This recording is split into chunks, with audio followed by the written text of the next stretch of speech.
Alla metà degli anni 50 la cosa durò quasi un decennio, cioè fino al 1965, arrivò un genere storico-mitologico che i francesi chiamarono peplum, mentre a Roma i registi, i maestrazzi, li chiamarono sandaloni, dai sandali che ovviamente le comparse, gli attori avevano, e anche perché spesso le comparse non le restituivano, così mezza Roma girava con questi sandali. Vieni, ti accompagnerò io.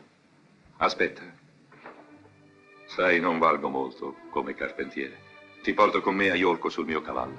Ma il termine peplum deriva dalla veste greco-romana che indossa nel primo film del 1957 di Pietro Francisci, Le fatiche di Ercole, Silva Coscina.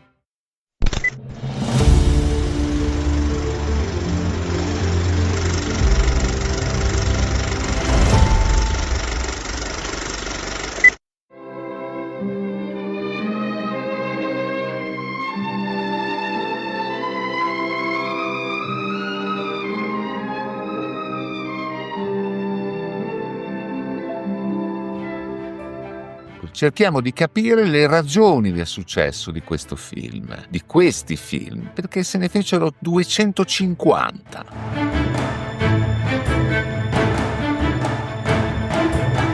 La prima ragione è la legge del cinema del 18 agosto 1956 che concedeva denari, soldi a pioggia sul modello della Cassa del Mezzogiorno.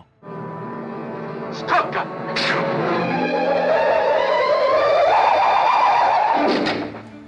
A tutela del cinema italiano, questo era lo scopo, giornate di programmazione garantite, comprese le domeniche, e anche una fetta di torta se i film italiani arrivavano fino al 20° posto del box office.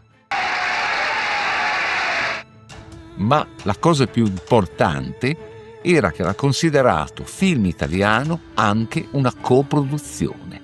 Di conseguenza, bastavano un pugno di milioni. La coproduzione francese, quella tedesca e soprattutto spagnola, sé que mandas al sacrificio a las jóvenes esclavas, per fare un film che aveva una redditività del 700%. La seconda ragione era che il plot era semplicissimo. In fondo, altro non era che gli studi morfologia della fiaba del linguista russo Vladimir Prop degli anni 30, cioè rottura dell'equilibrio iniziale, apertura di un conflitto, proprio perché un usurpatore, un traditore aveva ucciso, si era impadronito di un regno. Poi doveva comparire un uomo straordinario, un forzuto, dalle capacità sovrumane. C'erano gli aiutanti, i traditori e il popolo che doveva aiutarlo. Alla fine del conflitto si ripristinerà una nuova situazione.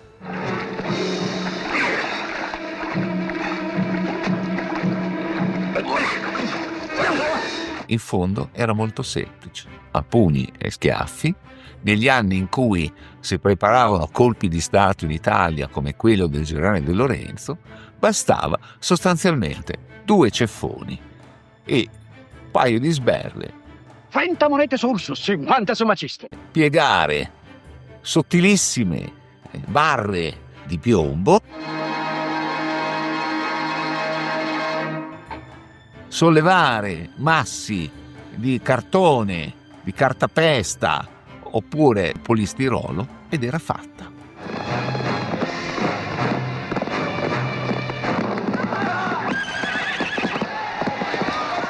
Così, per il primo film, arriverà un americano, Stevie Reeves.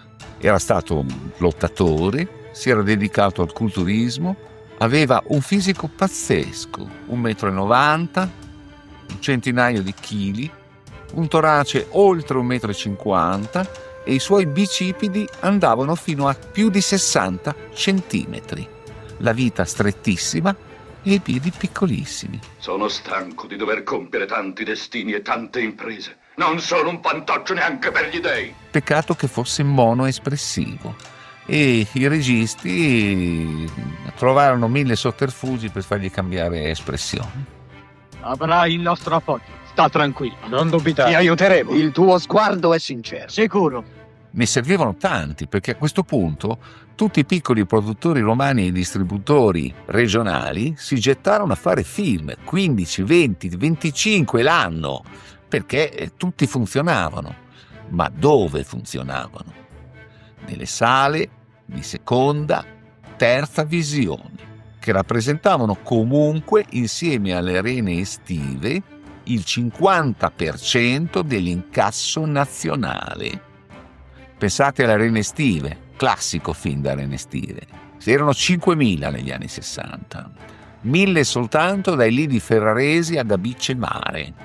Nel 2013 erano 236, l'anno scorso 134 in tutta Italia. Il pubblico quindi popolare, militari ridotti e famiglie al mare, dopo la spiaggia.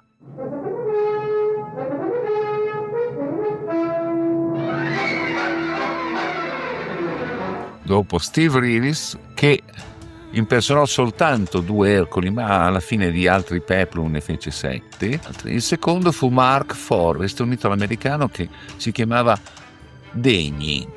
Arrivarono degli inglesi, altri americani come Gordon Scott, Gordon Mitchell, ma tanti italiani con falsi nomi. Maciste, ad esempio, impersonato da Kirk Morris, si chiamava Antonio Bellini ed era un gondoliere veneziano. O Alan Steele, altro non era che un macellaio.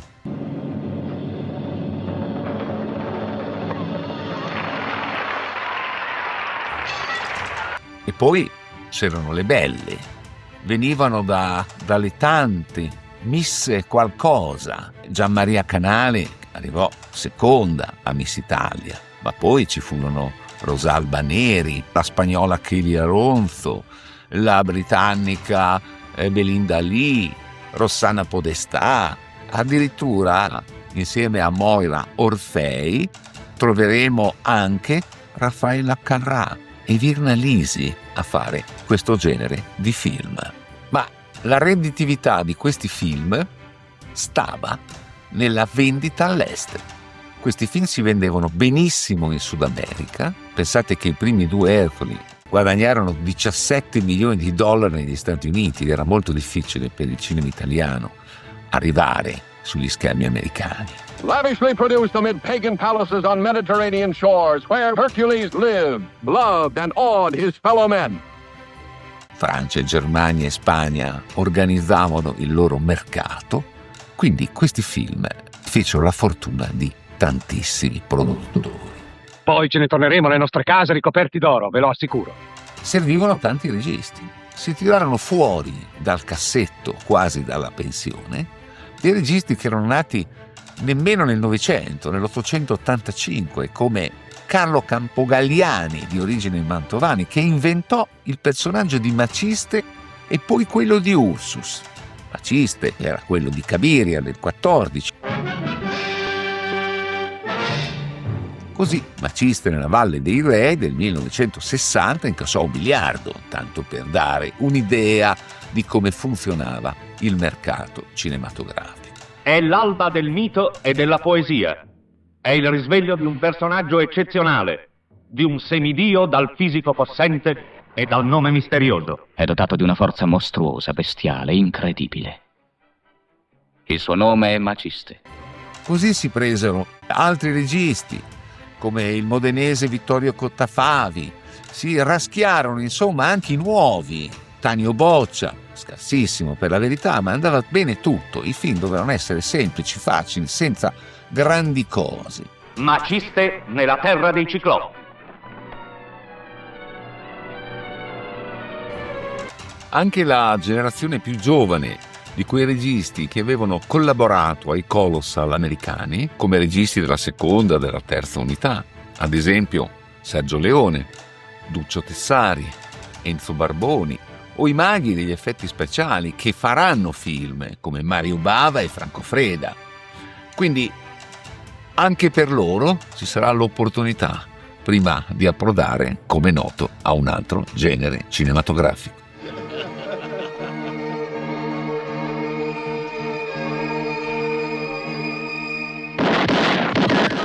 Il western all'italiana e il noir giallo all'italiana.